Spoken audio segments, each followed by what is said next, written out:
Phone ꯄꯥꯏꯍꯟꯗꯕꯗꯒꯤ ꯄꯦꯁꯦꯟꯠꯁꯤꯡ ꯋꯥꯈꯜ ꯂꯩꯅꯥ ꯅꯥꯍꯜꯂꯦ꯫ ꯏꯝꯐꯥꯜꯒꯤ ꯄ꯭ꯔꯥꯏꯚꯦꯠ ꯍꯣꯁꯄꯤꯇꯥꯜ ꯑꯃꯗ ꯂꯥꯌꯦꯡꯗꯨꯅ ꯂꯩꯔꯤꯕ ꯀꯣꯚꯤꯗ ꯄꯦꯁꯦꯟꯠꯁꯤꯡ ꯃꯣꯕꯥꯏꯜ ꯐꯣꯟ ꯄꯥꯏꯕ ꯌꯥꯔꯣꯏ ꯍꯥꯏꯅ ꯊꯤꯡꯖꯤꯟꯕꯤꯕꯗꯒꯤ ꯃꯍꯥꯛꯀ ꯄꯨꯟꯅ ꯄꯣꯖꯤꯇꯤꯚ ꯑꯣꯏꯃꯤꯟꯅꯗꯨꯅ ꯑꯇꯣꯞꯄ ꯍꯣꯁꯄꯤꯇꯥꯜꯁꯤꯡꯗ ꯂꯥꯏꯀꯠꯅꯔꯤꯕꯁꯤꯡ ꯑꯗꯨꯒꯤ ꯄꯥꯎ ꯏ ꯈꯪꯕ ꯉꯝꯗꯕꯗꯒꯤ ꯋꯥꯈꯜ ꯂꯩꯅꯥ ꯄꯣꯛꯂꯛꯇꯨꯅ ꯃꯌꯨꯝꯗ ꯆꯦꯜꯂꯨꯕꯒꯤ ꯑꯆꯧꯕ ꯋꯥꯊꯣꯛ ꯑꯃ ꯍꯟꯗꯛꯇ ꯊꯣꯔꯛꯂꯦ꯫ ꯌꯥꯝꯅ ꯅꯨꯡꯉꯥꯏꯇꯕ ꯊꯧꯗꯣꯛ ꯑꯁꯤꯒꯤ ꯃꯇꯥꯡꯗ ꯏꯃꯨꯡ ꯑꯗꯨꯒ ꯈ꯭ꯋꯥꯏꯗꯒꯤ ꯅꯛꯅꯕꯅꯤ ꯍꯥꯏꯕ ꯃꯤꯑꯣꯏ ꯑꯃꯅ ꯄꯥꯎꯆꯦ ꯑꯁꯤꯗ ꯍꯥꯏ ꯃꯌꯨꯝꯗ ꯆꯦꯜꯂꯨꯕꯒꯤ ꯑꯆꯧꯕ ꯋꯥꯊꯣꯛ ꯑꯃ ꯊꯣꯔꯛꯈꯤꯕ ꯑꯅꯥꯕꯗꯨ ꯏꯝꯐꯥꯜ ꯏꯁ ꯗꯤꯁꯇ꯭ꯔꯤꯛꯀꯤ ꯇꯣꯞꯂꯣꯝꯗꯒꯤꯅꯤ꯫ ꯌꯥꯏꯃꯔꯞ ꯑꯣꯏꯅ ꯅꯨꯡꯉꯥꯏ ꯌꯥꯏꯐꯕ ꯏꯪꯅ ꯆꯤꯛꯅ ꯄꯥꯟꯖꯕ ꯏꯃꯨꯡ ꯑꯃꯅꯤ꯫ ꯌꯨꯝꯕꯨꯔꯦꯝꯕ ꯑꯗꯨꯁꯨ ꯍꯟꯗꯛꯇ ꯊꯕꯛꯇꯒꯤ ꯔꯤꯇꯥꯌꯔ ꯇꯧꯕꯗ ꯉꯥꯏꯔꯤꯕ ꯑꯣꯐꯤꯁꯥꯔ ꯑꯣꯏꯔꯝꯕ ꯑꯃꯅꯤ꯫ ꯃꯍꯥꯛꯀꯤ ꯂꯣꯏꯅꯕꯤ ꯑꯃꯁꯨꯡ ꯃꯆꯥ ꯑꯍꯨꯝꯒ ꯂꯣꯏꯅꯅ ꯄꯨꯟꯅ ꯏꯃꯨꯡ ꯑꯗꯨꯒꯤ ꯃꯤꯑꯣꯏ 5ꯃꯛ ꯄꯣꯖꯤꯇꯤꯚ ꯑꯣꯏꯔꯛꯈꯤ꯫ ꯌꯨꯝꯕꯨꯔꯦꯝꯕ ꯑꯗꯨꯅ ꯏꯝꯐꯥꯜ ꯋꯦꯁꯀꯤ ꯃꯐꯝ ꯑꯃꯗ ꯂꯩꯕ ꯂꯅꯥꯏ ꯍꯣꯁꯄꯤꯇꯥꯜ ꯑꯃꯗ ꯂꯥꯌꯦꯡꯗꯨꯅ ꯂꯩꯈꯤ꯫ ꯃꯍꯥꯛꯀꯤ ꯂꯣꯏꯅꯕꯤꯗꯨꯅ ꯖꯦꯅꯤꯝꯁꯇ ꯑꯗꯨꯒ ꯃꯆꯥ ꯑꯍꯨꯝ ꯑꯗꯨꯅ ꯃꯌꯨꯝꯗ ꯍꯣꯝ ꯑꯥꯏꯁꯣꯂꯦꯁꯟ ꯇꯧꯗꯨꯅ ꯂꯩꯈꯤ꯫ ꯌꯨꯝꯕꯨꯔꯦꯝꯕ ꯑꯗꯨꯒꯤ ꯍꯛꯆꯥꯡꯒꯤ ꯐꯤꯕꯝ ꯐꯆꯤꯜꯂꯛꯈꯤꯗꯦ꯫ ꯃꯇꯝꯗꯨꯗ ꯃꯍꯥꯛꯀꯤ ꯂꯣꯏꯅꯕꯤ ꯑꯃꯁꯨꯡ ꯃꯆꯥꯁꯤꯡ ꯑꯗꯨꯒꯤ ꯍꯛꯆꯥꯡꯒꯤ ꯐꯤꯕꯝ ꯀꯔꯝ ꯇꯧꯔꯤꯕꯒꯦ ꯍꯥꯏꯕ ꯂꯥꯡꯇꯛꯅꯕ ꯐꯥꯎꯈꯤ꯫ ꯂꯥꯌꯦꯡꯗꯨꯅ ꯂꯩꯔꯤꯕ ꯃꯍꯥꯛꯀꯤ ꯏꯃꯨꯡꯒꯤ ꯃꯤꯑꯣꯏꯁꯤꯡ ꯑꯗꯨꯒ ꯄꯥꯎ ꯐꯥꯎꯅꯅꯕ ꯍꯣꯠꯅꯕꯗ ꯃꯣꯕꯥꯏꯜ ꯐꯣꯟ ꯄꯤꯌꯨ ꯍꯥꯏꯕ ꯌꯥꯗꯕꯗꯒꯤ ꯑꯋꯥꯕ ꯐꯤꯕꯝ ꯑꯃ ꯃꯥꯌꯣꯛꯅꯈꯤ꯫ ꯃꯍꯥꯛꯀꯤ ꯂꯣꯏꯅꯕꯤ ꯑꯃꯁꯨꯡ ꯃꯆꯥ ꯑꯍꯨꯝꯒꯤ ꯐꯤꯕꯝ ꯀꯔꯝ ꯇꯧꯔꯤꯕꯒꯦ ꯍꯥꯏꯕ ꯈꯪꯅꯤꯡꯕꯅ ꯃꯔꯝ ꯑꯣꯏꯗꯨꯅ ꯐꯤꯕꯝ ꯁꯣꯛꯅ ꯅꯥꯔꯤꯕꯗꯨ ꯊꯧꯑꯣꯏꯗꯅ ꯂꯣꯟꯅ ꯍꯣꯁꯄꯤꯇꯥꯜ ꯑꯗꯨꯗꯒꯤ ꯃꯌꯨꯝꯗ ꯆꯦꯜꯂꯛꯈꯤ꯫ ꯇꯨꯡꯗ ꯏꯃꯨꯡ ꯃꯅꯨꯡꯒꯤ ꯃꯤꯑꯣꯏꯁꯤꯡ ꯑꯗꯨ ꯀꯔꯤꯁꯨ ꯑꯁꯣꯏ ꯑꯉꯥꯝ ꯌꯥꯎꯗꯅ ꯂꯩꯔꯤ ꯍꯥꯏꯕ ꯈꯪꯕ ꯉꯝꯖꯈꯤ꯫ ꯇꯨꯡꯗ ꯃꯍꯥꯛ ꯑꯣꯊꯣꯔꯤꯇꯤꯅ ꯃꯌꯨꯝꯗꯒꯤ ꯂꯧꯈꯠꯂꯒ ꯑꯃꯨꯛ ꯍꯟꯅ ꯂꯥꯌꯦꯡꯅꯕ ꯄꯨꯈꯤ꯫ ꯂꯥꯏꯕꯛ ꯊꯤꯕꯗꯤ ꯑꯅꯥꯕꯗꯨ ꯂꯩꯈꯤꯗ꯭ꯔꯦ꯫ ꯍꯣꯁꯄꯤꯇꯥꯜ ꯑꯗꯨꯗꯒꯤ ꯐꯪꯕ ꯄꯥꯎꯅ ꯍꯥꯏ ꯀꯣꯚꯤꯗ-19ꯅ ꯅꯥꯗꯨꯅ ꯍꯣꯁꯄꯤꯇꯥꯜ ꯑꯁꯤꯗ ꯂꯥꯌꯦꯡꯂꯤꯕ ꯑꯅꯥꯕꯁꯤꯡ ꯃꯊꯟꯇ ꯇꯣꯈꯥꯏꯅ ꯀꯥ ꯑꯃꯗ ꯂꯩꯔꯒꯗꯤ ꯃꯈꯣꯏꯗ ꯃꯣꯕꯥꯏꯜ ꯐꯣꯟ ꯑꯗꯨꯝ ꯄꯥꯏꯍꯜꯂꯤ꯫ ꯑꯗꯨꯕꯨ ꯑꯅꯥꯕ 2 ꯅꯠꯇ꯭ꯔꯒ 2ꯗꯒꯤ ꯍꯦꯟꯅ ꯊꯝꯕ ꯀꯥꯗꯗꯤ ꯃꯣꯕꯥꯏꯜ ꯐꯣꯟ ꯄꯥꯏꯍꯟꯕꯗ ꯑꯇꯣꯞꯄ ꯑꯅꯥꯕ ꯀꯌꯥꯗꯒꯤ ꯀꯝꯄ꯭ꯂꯦꯟ ꯂꯥꯛꯏ꯫ ꯂꯥꯌꯦꯡꯂꯤꯕ ꯑꯅꯥꯕꯁꯤꯡꯒꯤ ꯃꯔꯛꯇ ꯈꯔꯗꯤ ꯑꯗꯨꯝ ꯐꯤꯕꯝ ꯐꯕ ꯌꯥꯎꯏ ꯑꯗꯨꯒ ꯈꯔꯅ ꯐꯤꯕꯝ ꯌꯥꯝꯅ ꯁꯣꯛꯄ ꯌꯥꯎꯏ꯫ ꯑꯅꯥꯕꯒꯤ ꯆꯩꯅꯥꯈꯣꯟ ꯈꯥꯡꯕ ꯑꯃꯁꯨꯡ ꯀꯅꯥ ꯑꯃꯠꯇꯅ ꯋꯥ ꯉꯥꯡꯕ ꯐꯥꯎꯕ ꯇꯥꯅꯤꯡꯗ꯭ꯔꯕ ꯃꯇꯝꯗꯨꯗ ꯀꯅꯥꯒꯨꯝꯕꯅ ꯃꯣꯕꯥꯏꯜ ꯐꯣꯟꯗ ꯏꯁꯩ ꯊꯥꯕ, ꯁꯤꯅꯦꯃꯥ ꯌꯦꯡꯕ ꯅꯠꯇ꯭ꯔꯒ ꯋꯥꯔꯤ ꯁꯥꯟꯅꯕꯅꯆꯤꯡꯕ ꯇꯧꯔꯛꯄꯗ ꯑꯇꯩ ꯑꯅꯥꯕꯁꯤꯡꯅ ꯇꯧꯍꯟꯕꯤꯗꯅꯕ ꯍꯥꯏꯖꯔꯛꯄ ꯂꯩꯈꯤ꯫ ꯄꯨꯝꯅꯃꯛ ꯑꯗꯨ ꯌꯦꯡꯂꯒ ꯃꯣꯕꯥꯏꯜ ꯐꯣꯟ ꯄꯥꯏꯍꯟꯕꯒꯤ ꯑꯀꯛꯅꯕ ꯃꯇꯝ ꯈꯔꯈꯛ ꯄꯤ꯫ ꯃꯈꯣꯏꯕꯨ ꯂꯥꯌꯦꯡꯂꯤꯕ ꯀꯥ ꯑꯗꯨꯗ ꯍꯣꯁꯄꯤꯇꯥꯜ ꯑꯣꯊꯣꯔꯤꯇꯤꯅ ꯐꯣꯟ ꯐꯥꯎꯅꯕ ꯌꯥꯕ ꯇꯦꯕ꯭ꯂꯦꯠ ꯑꯃ ꯊꯝꯃꯤ꯫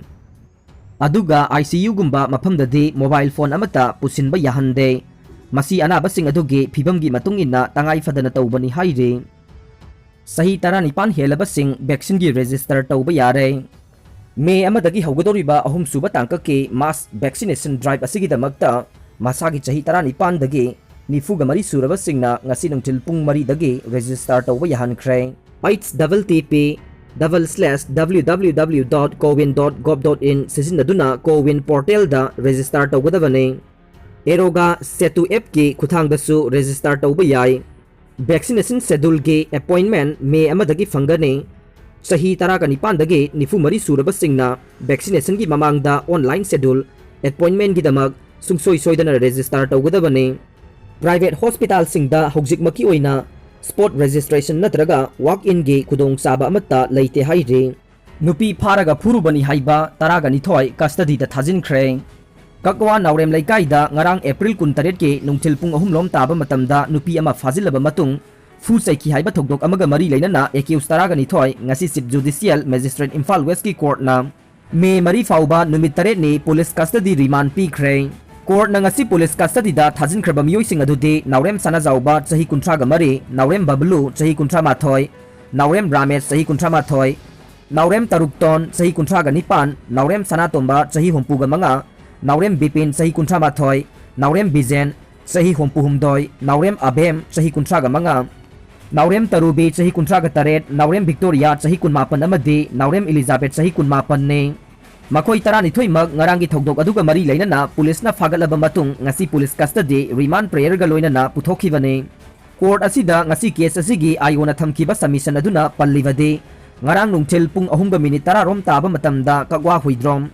ꯂꯩꯀꯥꯏꯗꯒꯤ ꯂꯣꯡꯖꯝ ꯖꯤꯚꯥꯂꯇꯥ ꯀꯧꯕ ꯃꯤꯑꯣꯏ ꯑꯃꯅ ꯁꯤꯡꯖꯃꯩ ꯄꯨꯂꯤꯁ ꯁ꯭ꯇꯦꯁꯟꯗ ꯋꯥꯀꯠ ꯑꯃ ꯊꯥꯔꯛꯈꯤ꯫ ꯍꯥꯏꯔꯤꯕ ꯋꯥꯀꯠ ꯑꯗꯨꯒꯤ ꯃꯇꯨꯡ ꯏꯟꯅ ꯅꯨꯃꯤꯠ ꯑꯗꯨꯒꯤ ꯑꯌꯨꯛ ꯄꯨꯡ 11 ꯇꯥꯕ ꯃꯇꯝꯗ ꯀꯝꯄ꯭ꯂꯦꯅꯦꯟ ꯑꯣꯏꯔꯤꯕ ꯅꯨꯄꯤ ꯑꯁꯤ ꯀꯛꯋꯥ ꯅꯥꯎꯔꯦꯝ ꯂꯩꯀꯥꯏꯗ ꯂꯩꯕ ꯅꯥꯎꯔꯦꯝ ꯁꯅꯥꯇꯣꯝꯕ ꯀꯧꯕ ꯃꯤꯑꯣꯏ ꯑꯃꯒꯤ ꯂꯣꯏꯅꯕꯤꯅꯤ ꯍꯥꯏꯕ ꯅꯥꯎꯔꯦꯝ ꯒꯤꯇꯥꯕꯥꯂꯤꯒꯤ ꯃꯥꯏꯀꯩꯗꯒꯤ ꯃꯈꯣꯏꯅ ꯆꯍꯤ 3ꯒꯤ ꯃꯃꯥꯡꯗ puki lupa lak nipan ga lising yangkai singdok lagi hairakpaga loinana sel adu lawba lakna ba khangalakhe sel lawba lakna ba khangalakpagi matungina complainant masana mafam aduda yauksankhe mafam aduda hek yaubaga accused oiriba miyoi sing aduna complainant oiriba nupi aduge mafi purit paiduna singthoki amade mobile phone sumunke makhatana mahakpu naurem laikai pena khongba community hall da singthoktuna mafi lokthokna basu hona kibada natana makhong amadi haksangi mafam kayada kauba thinba tawduna phuki laibak fabadage matang sana police ki team ama yauksilakpadage mahakpu hairiba phu chaibagi marak adudage kanke police na puthokna ba honaba matamdasu hairiba miyoi sing aduna phujilakpada natana mafi singthokna ba honarakhe thogdok adugi matangda mahaki ngaksamda sirakpa sanagi lik amadi sel oina lupa lising kuntrasu miyoi sing aduna mulhaure haiba khangba ngamkhi haire maram asina accused sing aduna police custody remand tawduna makhatana investigation chathabagi tangai fadaba leiba maramna makhoibu police custody remand pibinaba ayogi submission aduda makhatana pankhe loinana court asina ayogi submission amadi case record sing kupna yenglaba matungda hairiba thogdok adu tamthiba oibada natana investigation howdriba oiba maramna achumba thidoknabagi damak accused sing adu ngasi court asina me mari fauba numit taret ni police custody remand pikhiwani amadi masagi anaba lei hairiba miyoi sing adubu pung nifuni pangi manungda government hospital amada yangthokhanaba ayoda khangankhe second wave June da covid ki Cheitheng Kham Thenglaba yai study laibak asida covid-19 gi ani suba wave lakpadage laichat asina nauna nahanba amade siankibagi masing hengalakliba chang asida June thada laichat asigi Cheitheng Kham Thenglaba yai haina Credit Lionance Security Asia CLSA ge expert singna section warol thamkhre haina agency dagi phangba pawa mana haire